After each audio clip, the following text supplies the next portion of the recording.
अब प्रधानमन्त्री केपी शर्मा ओलीले अयोध्या नेपालमै हो अर्थात् ठोडी वीरगञ्ज पर्सा जिल्लाको सीमावर्ती क्षेत्रमा रहेको ठोडीमा नै अयोध्या हो भनेर ठोकुवा गरेपछि अहिले पुरातत्व विभागदेखि लिएर सर्वसाधारणहरूको त्यहाँ रुचि जाग्न थालेको छ। अर्थात् त्यहाँ छ के, ठोडीमा अहिलेको पुरातात्विक संरचनाहरू के छन् र त्यहाँबाट नजिकै रहेको छ वाल्मीकि आश्रम लगायत त्यहाँ छ के। हामीले आजको कार्यक्रममा ती ठोडीमा के रहेको छ, के पुरातात्विक के ऐतिहासिक ठाउँ हो भनेर ती हामी आजको कार्यक्रममा तपाईहरु समक्ष प्रस्तुत गर्दैछौँ। पर्साको दुर्गम गाउँपालिकाको रूपमा रहेको ठोडी अहिले चर्चाको शिखरमा छ। राज्यबाट सधैँ ओझलमा पर्दै आएको ठोडीमा भगवान रामको जन्म भएको प्रधानमन्त्री केपी शर्मा ओलीको अभिव्यक्तिले नेपाल मात्र होइन भारत समेतलाई तरङ्गित बनाएको छ।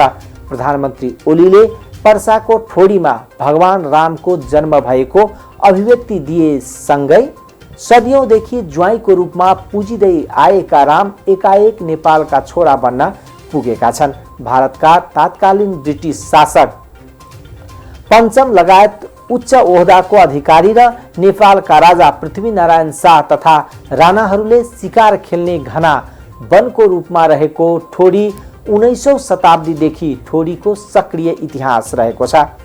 नेपालको ठोडी र भारतको भिखना ठोडीको पनि आफ्नै खालको सम्बन्ध छ।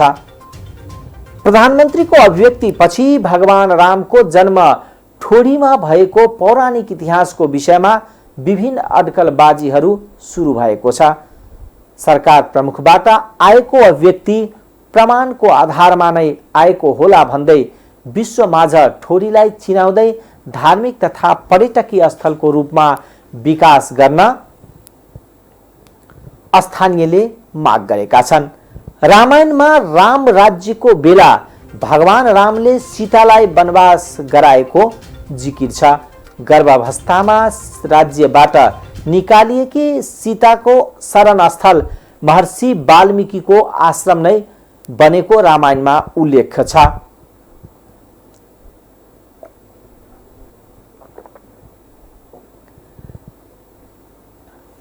माता जानकीले आश्रय लिएको एवं पुत्र लवकुशको जन्म एवं बाल्यकालको शिक्षा दीक्षा तथा अश्वमेध यज्ञको घोडा समेत समातेको उल्लेख छ।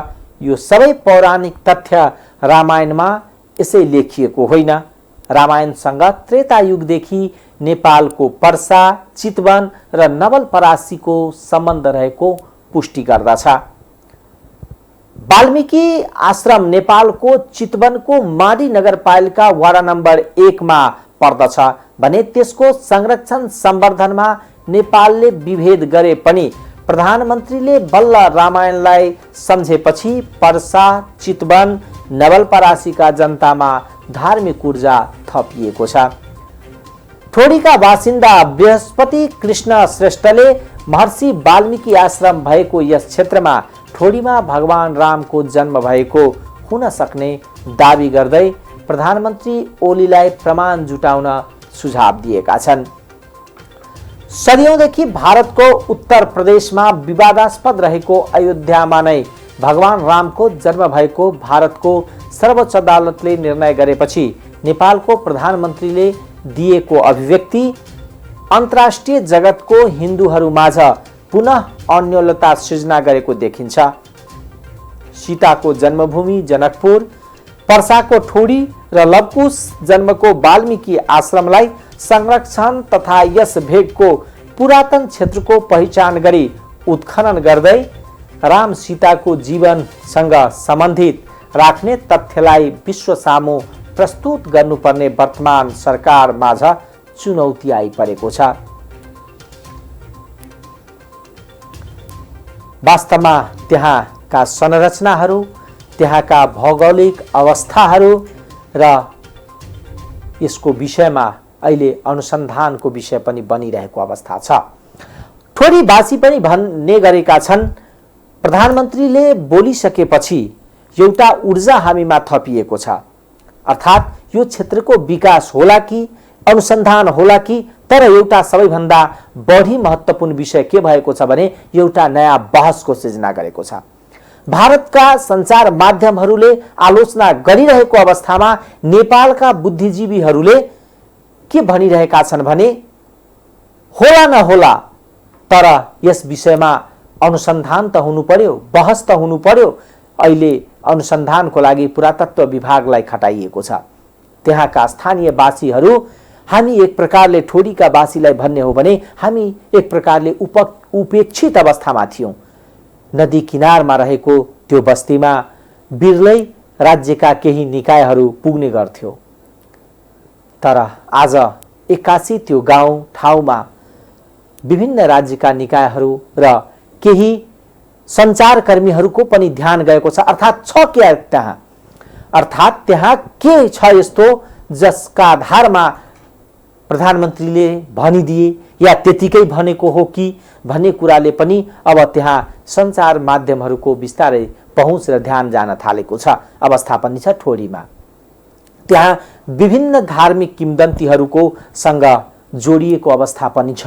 तर एउटा सत्य विषय के हो भने अहिलेसम्म रामायणको विषयमा जति अनुसन्धान भएको छ ती सबै अनुसन्धान को टेक्ने आधार भनेको वाल्मीकि रामायण नै हो।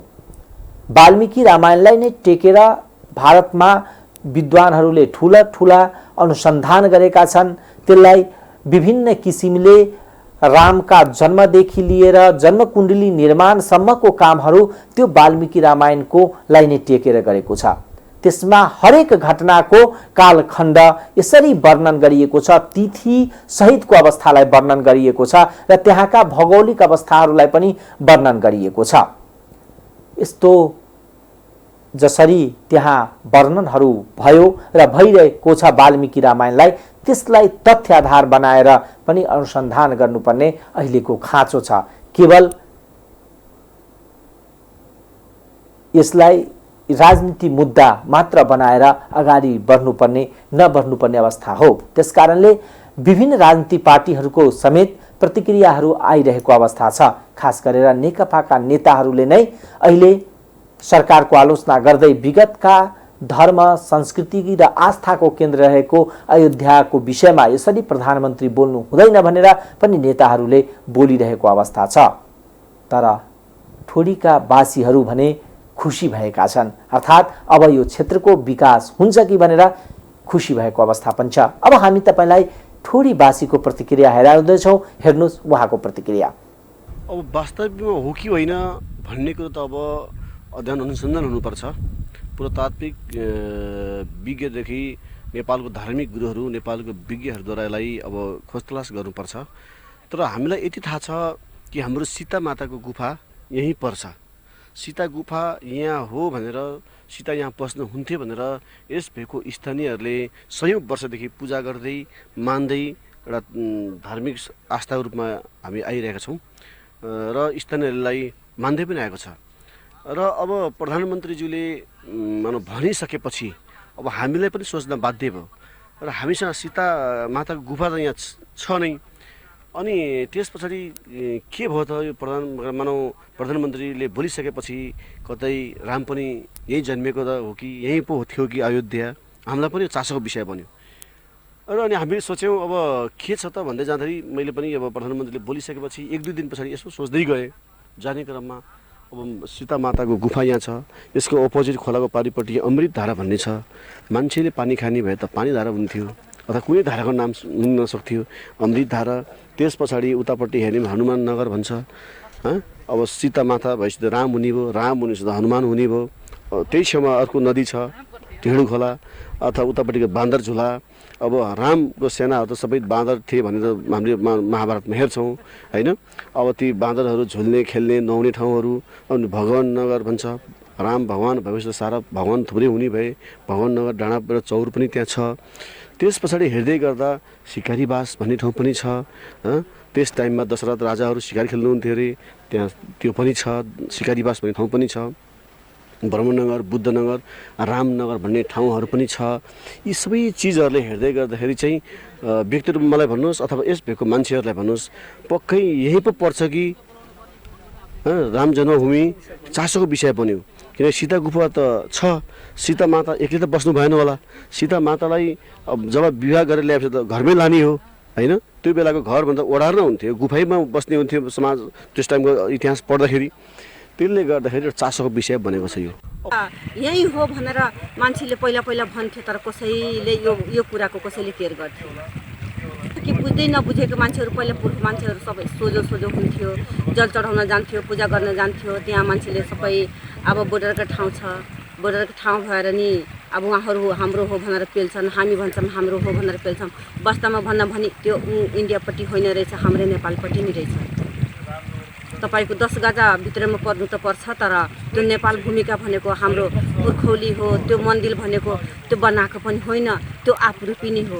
जसरी जसरी सीता आएर लुकेको छ, राम त्यहाँ गरेर यहाँ तपाईँको रामनगरमा छ, राम जन्मेको भनेर त्यहाँ ठाउँै छ, त्यो पुरै एकदम साबुत छ। जसरी जसरी मान्छेले भनेको छ सब एकदम ओके छ, एकदम राम्रो छ। यहाँ अब जनताले यो ठाउँमा राम जन्म्या हो भन्ने होइनन् हो भन्ने कुरो त्यति गहिरिएर जनताले सोध्न सक्दैन।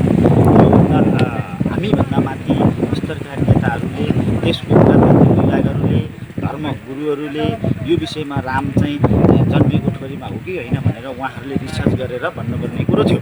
तर अहिले चाहिँ जुन प्रधानमन्त्रीको अभिव्यक्ति आइसकेपछि हामीलाई लागिरहेको के हो भने सम्पूर्ण नामदेखि लिएर यो सिने पहाड, यो पहाड चाहिँ हनुमानले लिएर गयो भन्ने एउटा आधारशीलता, त्यहाँ भएको रामपुर, रामनगर, हनुमाननगर र यो सीता गुफाले चाहिँ के जनाउँछ भने त्यो चाहिँ अब रिसर्च गरेपछि कुरा हो। अहिले यतिखेर भनिसकेपछि चाहिँ यहाँका जनताहरूले चाहिँ हो यहाँ चाहिँ राम जन्मेको हो भन्ने वास्तविकता चाहिँ बुझ्न थालेका छन्। योभन्दा अगाडि चाहिँ जनताले त्यति गहिरिएर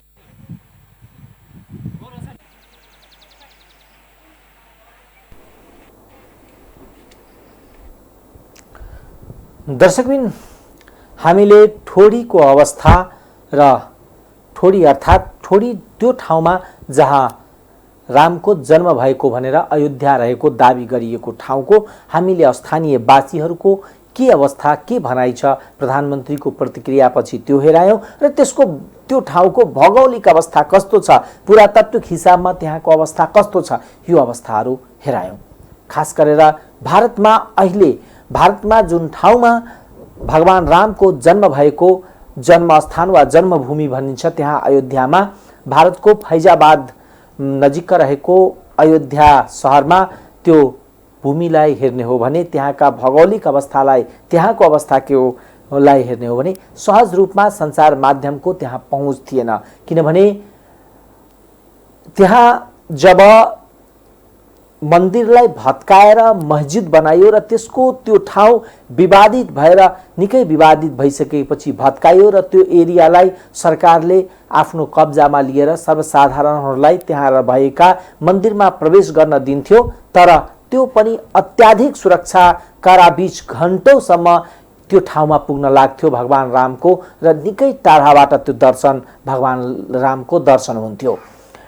जब सर्वोच्च अदालतले त्यो ठाउँ वा त्यो जग्गालाई हिन्दूहरूलाई वा सरकारलाई दिइसकेको अवस्था थियो, ट्रस्ट बनाएर त्यसको मन्दिरको निर्माणको काम अगाडि बढाउनु भने आदेश दिइसकेपछि अवस्था सहज हुँदै गयो र अहिले त्यो ठाउँको निर्माण काम केही अगाडि बढाइएको अवस्थामा त्यहाँ पनि केही मन्दिरका पुराना अवशेषहरू पनि र पुरातात्विक महत्त्वका वस्तुहरू पनि फेला परिरहेको अवस्था छ र त्यसलाई लिएर र नेपाल र भारतको बीचमा जुन सम्बन्ध थियो त्यसलाई लिएर विभिन्न जुन धर्मप्रति हिन्दूहरूको आस्था राख्ने धर्म महन्तहरू, सन्तहरू, उहाँहरूको कथन के रहेको छ भने यो विशुद्ध रूपमा धार्मिक कुरा हो र यसमा जसरी हिन्दूहरूको आस्थालाई भत्काउने प्रयास गरिएको छ यो कदापि उचित होइन भनेर प्रधानमन्त्रीले कदापि यो उचित काम गर्नु भएन भने यहाँका धर्मावलम्बीहरूको कतिपयको कथन छ। तर कतिपयले के भनिरहेका अवस्था छन् भने यो एउटा बहसको विषय हो र त्यसलाई त्यसका आधारमा अनुसन्धान खोज हुनुपर्छ। कतिपयले आज 1-2 दिनभित्र सञ्चार माध्यम र सोसल साइटहरूलाई हेर्ने हो भने, सोसल सामाजिक सञ्जालहरूमा हेर्ने हो भने कतिपयले जनकपुरमाथि पनि प्रश्न चिन्ह उठाएर भारतीय विद्वानहरूले राख्न थालेका छन्। यसले कतै न कतै यो सम्बन्धलाई जुन नेपाल र भारत बीचको सम्बन्ध थियो त्यो सम्बन्धलाई बिगार्ने पनि प्रयास भइरहेको अवस्था पनि देखिन्छ। त्यसकारणले सबै पक्ष सचेत हुनुपर्छ।